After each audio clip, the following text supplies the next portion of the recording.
সবাই তো এটাই হতে চায়, কোনটা হতে চায়? ইউটিউবার। শুধু কি ইউটিউবারই নাকি নাম্বার ওয়ান তহিদ আফ্রিদি ইউটিউবার হতে চায়? ইউটিউবে নাম্বার ওয়ানটাই বেশি। বাকি নামটা নাম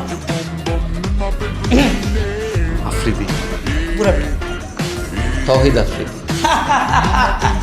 আসলে কি সবাই হইতে চায়, কিন্তু তোমাদের দুজন করে খুব চেনা চেনা লাগতেছে, কোথায় জানি দেখছি। ও, আমি প্রীতম পলাশ। তুমি প্রীতম, আর তুমি আরে আগে বলবো না যে বাসার নিচে দাঁড়ায় থাকো যে আমাকে দেখার জন্য। আমি পলাশ, আমি প্রীতম। না না, তাহলে লোকাল বাস, ব্যাচেলার পয়েন্ট। আমি লোকাল বাসে ছুঁই না। পয়েন্ট পয়েন্ট পয়েন্ট এক্স্যাক্টলি ওইটাই তো, বাসার নিচে যে পয়েন্টটা আমার ওইখানে তোমরাদেরকে দেখছি, তাই না? আমাকে দেখার জন্য